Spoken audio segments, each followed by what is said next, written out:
पल पल न्यूज़ से मैं हूं आपके साथ नदीम अकरम। इस वक्त संभल चौराहे पर हम मौजूद हैं। जैसे कि आप देख सकते हैं कि रैली जो है वो बढ़ रही है संभल की तरफ और प्रियंका गांधी जो हैं इस वक्त भाषण दे रही हैं। और आप अगर पीछे गाड़ी में देख पाएँ तो तमाम कांग्रेस के बड़े लीडर जो हैं वो मौजूद हैं और राहुल गांधी की यात्रा जो है पीछे पहुँच रही है, क्योंकि अभी राहुल गांधी की यात्रा जो है ईदगाह की तरफ बढ़ी है और ये प्रियंका गांधी का भाषण जो है यहाँ पर चल रहा है। और साफ तौर पर यहाँ देखें कि राहुल गांधी भी आपको स्क्रीन पर दिखाई देंगे। और आप देखें प्रियंका गांधी मुरादाबाद से चल कर के आई हैं और प्रियंका गांधी का ससुराल माना जाता है मुरादाबाद।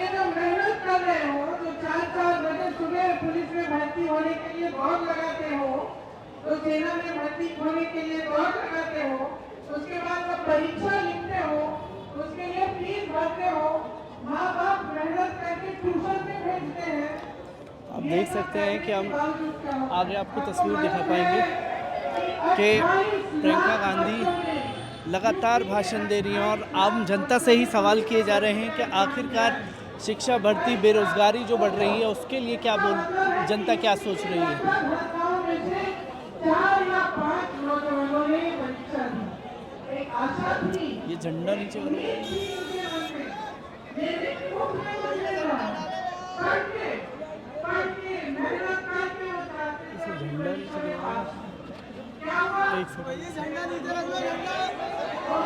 झंडा नीचे कर लो।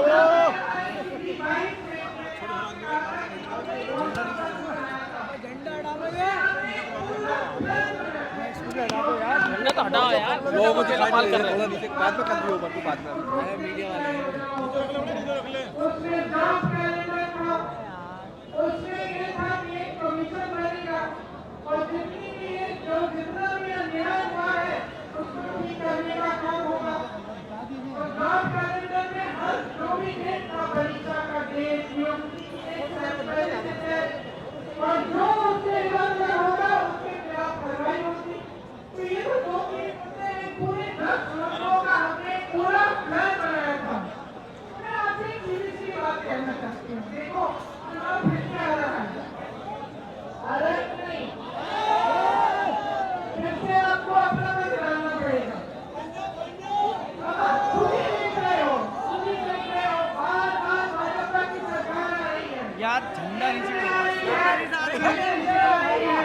आपकी बेरोजगारी बढ़ रही है, आपकी मुश्किलें बढ़ रही है। हम किसान आंदोलन कर रहे थे कुछ साल पहले, आज आंदोलन कर रहा है। आप आगे जाओगे क्या? भैया चलो किसी तरह से। झंडा नीचे करवाओ यार, झंडा नीचे करवाओ। झंडा नीचे कर लो भाई।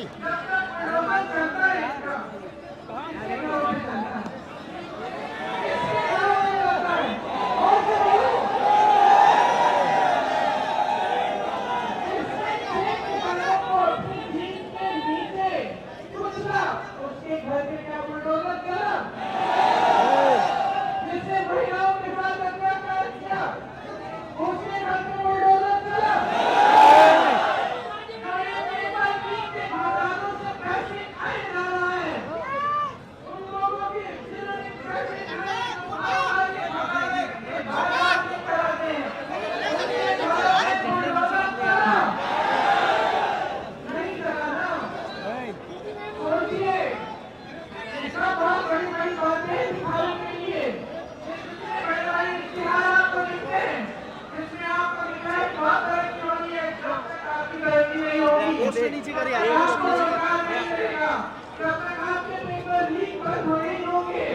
देख लो।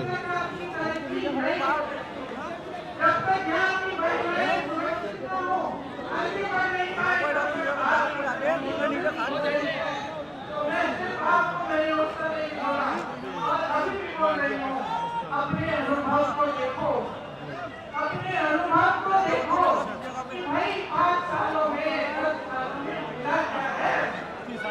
नौकरी मिली,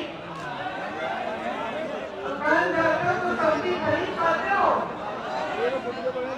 आपको मालूम है करने का वो हर साल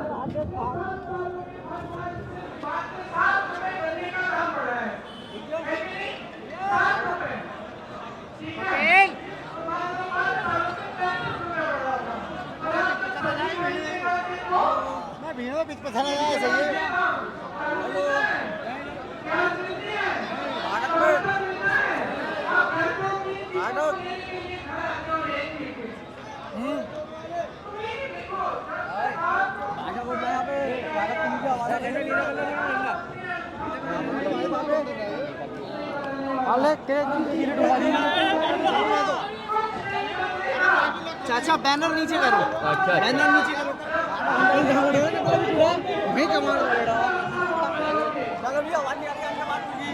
निकाल लिया हूँ मैं तो खुद ही निकाल लिया हूँ।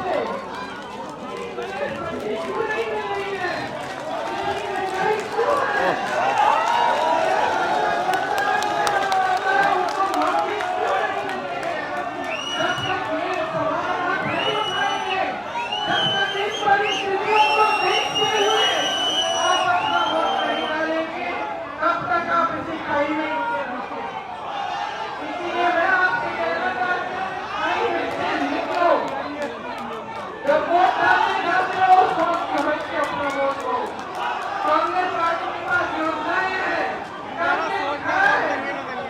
और आप सब अपनी तो आज आपके बीच आकर मैं सिर्फ इतना कहूंगी कि जो भी वोट आप डालने जा रहे हो, कई बार बातों से मत डालो, जो कुछ भी दिखावा है उसमें मत डालो।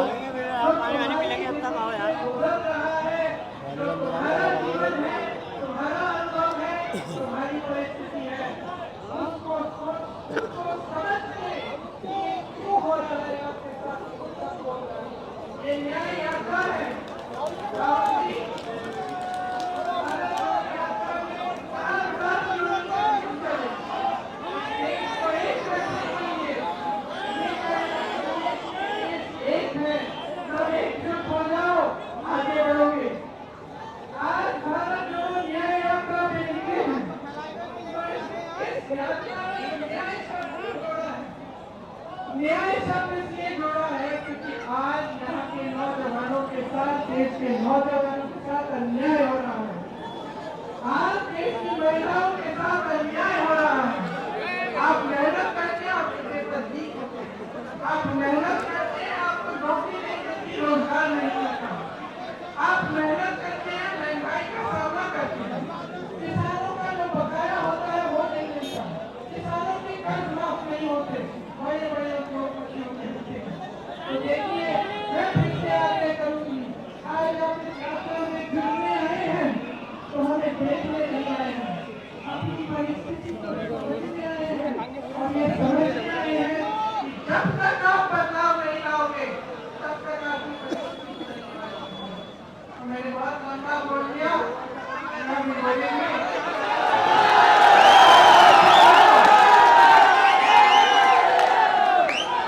एक बार जोर से बोलो, राहुल गांधी जिंदाबाद, राहुल गांधी जिंदाबाद, राहुल गांधी जिंदाबाद।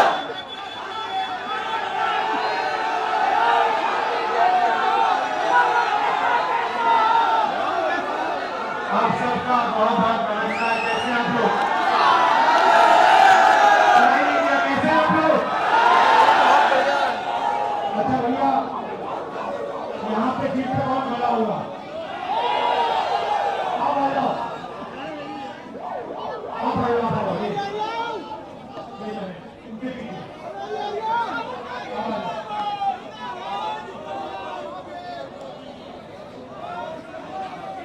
नाम क्या है भैया आपका? कौशिक जी, ऊपर आइए जरा। महिला मत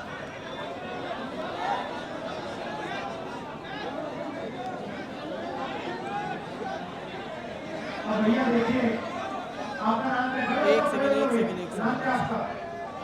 आयुष कौशिक जी हैं। नमस्कार करो जरा। अब बताओ मुझे एक बात, क्यों आइए? आयुष जी से ही पूछना, मैं आपसे पूछ रहा हूँ। आयुष जी जरा इधर देखिए। अब मान लो अगर हमें आयुष जी की जेब काटनी हो, मान लो हमने सोचा कि भैया आयुष जी की जेब काटो, सबसे पहले हमें क्या करना पड़ेगा? हाँ, सबसे पहले भैया आयुष जी उधर देखो जरा। हाँ भैया, ये देखो, इधर देखो जरा।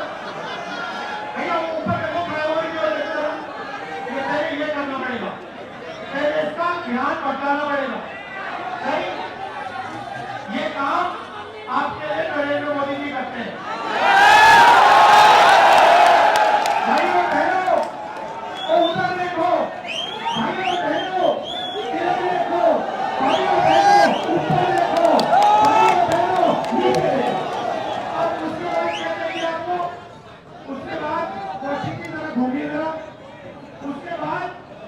ध्यान चला जाएगा, पीछे से कोई आएगा, है ना, जिसे आगे पड़ेगा, वो कौन है भैया?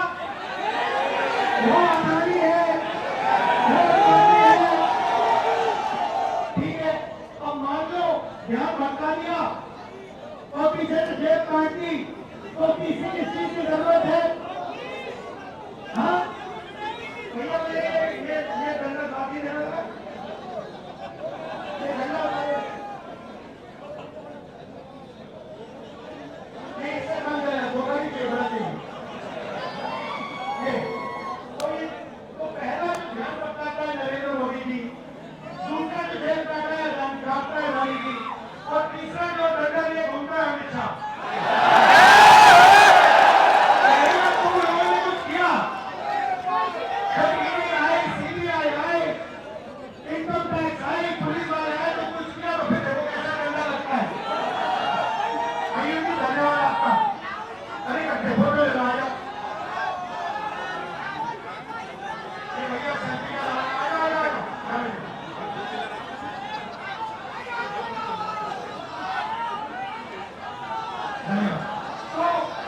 तो ये हुआ बीजेपी का सिस्टम।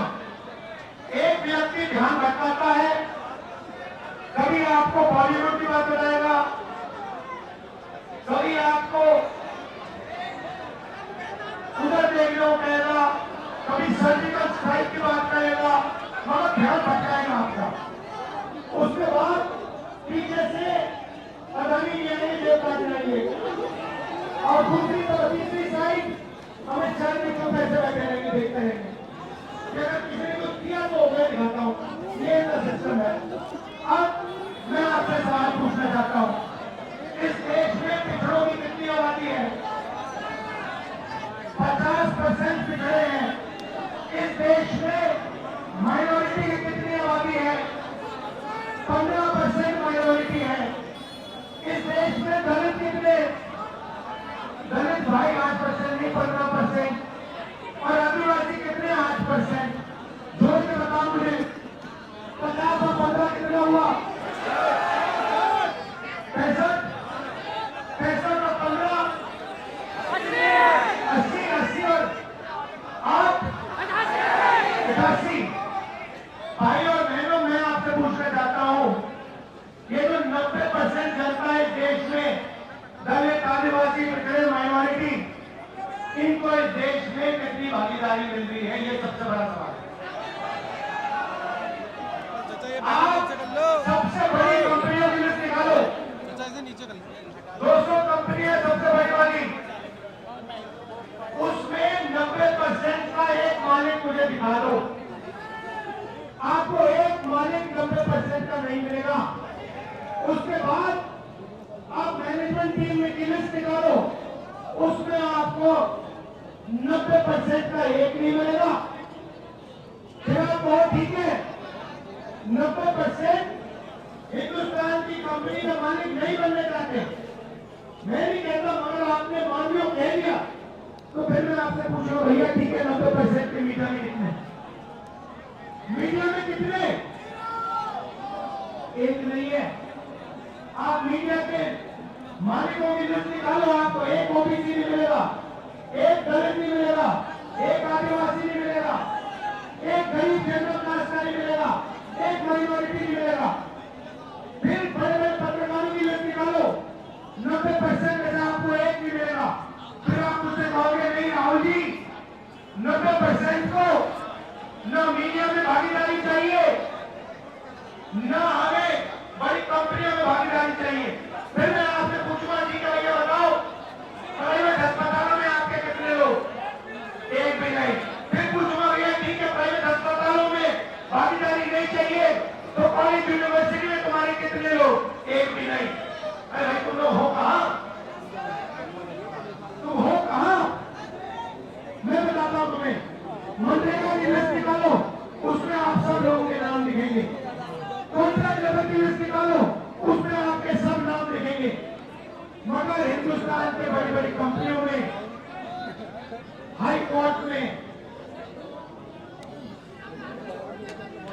मीडिया में आपके नाम नहीं मिलने वाले।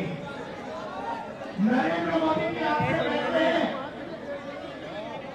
ये सबका हिंदुस्तान है, ये सबका हिंदुस्तान कैसे है अगर इसमें 90% लोगों को कोई भागीदारी नहीं मिल रही। हमने मैनिफेस्टो में साफ लिखा है, मैं आपको रास्ता भी बता देता हूं।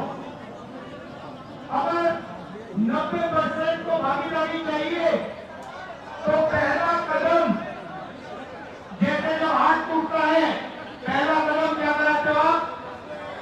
एक्सरे कराते हो ना, तो वैसे ही पहला कदम जाति जनगणना है। इससे क्या होगा?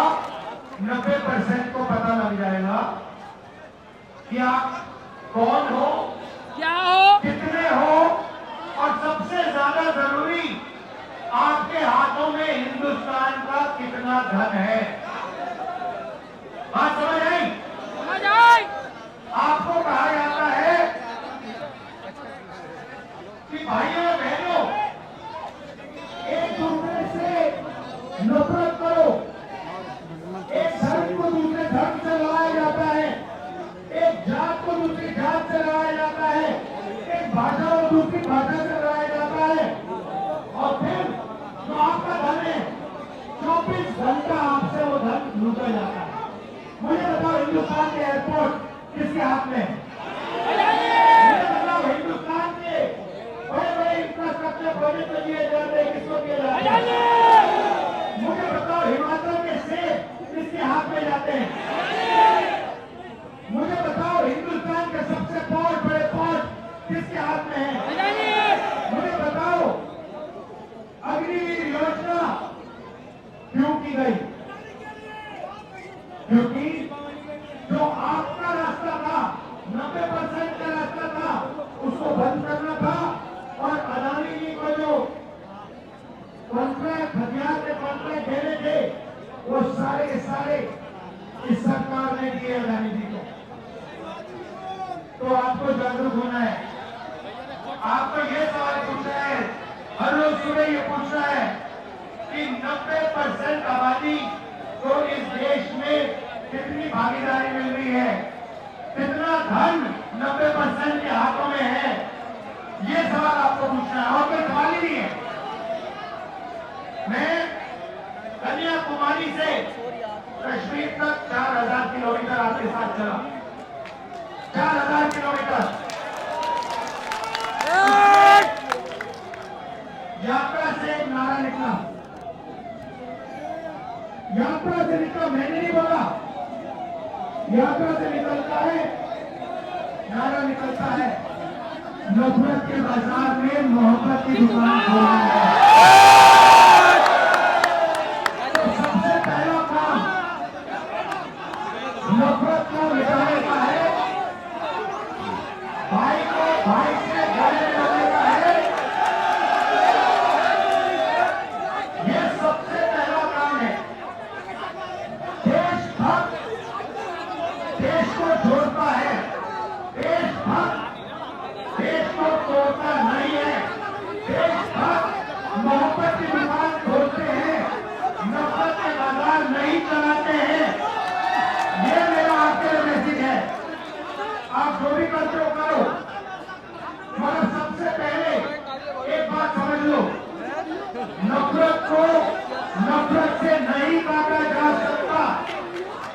कहीं आपने देखा है कि नफरत से नफरत बन गई? जैसे कि आप देख सकते हैं कि इस वक्त मुरादाबाद नगर निगम के पास मैं मौजूद हूं और राहुल गांधी प्रियंका गांधी से मिलने के लिए यहाँ जनसैलाब उमड़ा हुआ है, जो कि आप साफ तौर पर देख सकते हैं कि राहुल गांधी का साफ तौर पर कहना है कि वो मोहब्बत की दुकान खोलने के लिए आए हैं और इस नफरत को इसी तरीके से हराया जा सकता है। आम जनता से भी बात करने की कोशिश करेंगे।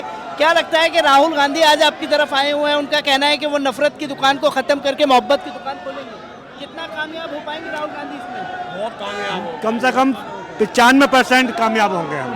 जी जी जी। पर भारतीय राहुल गांधी जी आएंगे, पर भारतीय जनता पार्टी का दावा है कि 400 के पार जा रही है वो। भारतीय जनता पार्टी देखते भी रह जाएगी इस साल, देखती रह जाएगी इस साल। तो देख सकते हैं कि आप किस तरीके से जनसैलाब जो है मुड़ा हुआ है, धक्का मुक्की है यहाँ पर। राहुल गांधी थे, कैसा लगा सुन करके आपको? बहुत अच्छा लगा। राहुल गांधी इस बार पक्का अपनी सीट निकाल लेंगे राहुल गांधी पक्का सीट निकालेंगे। का सीट निकालेंगे राहुल गांधी यहाँ से। और भाजपा का दावा है वो 400 के पार जाने वाली है। भाजपा फुस हो गई, साफ हो गई बिल्कुल। वो खाली दावा कर रही है, भाजपा बिल्कुल साफ है। भाजपा अब डर चुकी है राहुल गांधी को देख 40 भी पार नहीं कर सकती भाजपा। इनका वो तो कह रहे जनसना हैं कि जैन चौधरी वगैरह गठबंधन तोड़ दिया जैन उन्होंने। चौधरी गए नहीं है अभी। जैन चौधरी के पास मात्र 4 वो सीटें हैं, बात सिर्फ भी 4 सीटें लेके जैन चौधरी अपने आप को वो बन रहे हैं। 4 सीटों पे लड़ेंगे बस। तो आप देख सकते हैं कि राहुल गांधी और प्रियंका गांधी जो है आगे बढ़ रहे हैं। काफिला जो है धीरे धीरे अब संभल अमरोहा की तरफ बढ़ रहा है, जो कि आप तस्वीर देख सकते हैं। क्या लगता है कि राहुल गांधी इस आपके बीच में थे, उन्होंने साफ तौर पर युवाओं की बात की, पर विश्वास जो है जीतने का दावा मोदी जी करते हैं, कितना विश्वास जीत पाए? विश्वास नहीं, सब झूठे। राहुल गांधी जी देश के प्रधानमंत्री बनने वाले हैं बहुत जल्दी। राहुल गांधी जी देश के प्रधानमंत्री बनने वाले, क्या लगता है आपको कि राहुल गांधी जी यहाँ इस वक्त हमारे बीच मौजूद थे, उनका दावा है, युवाओं के बारे में बात की है उन्होंने। हेलो, आप देख सकते हैं कि सिक्योरिटी अब धीरे धीरे काफिला जो है आगे की तरफ बढ़ता जा रहा है और राहुल गांधी जो है यहाँ मौजूद थे और साफ तौर पर उन्होंने मुरादाबाद में भी कहा और जो मणिपुर से लेकर के यात्रा के दौरान वो एक ही बात कह रहे हैं कि वो नफरत की दुकान को बंद करने, मोहब्बत की दुकान खोलने के लिए हर जगह ये न्याय यात्रा निकाल रहे हैं।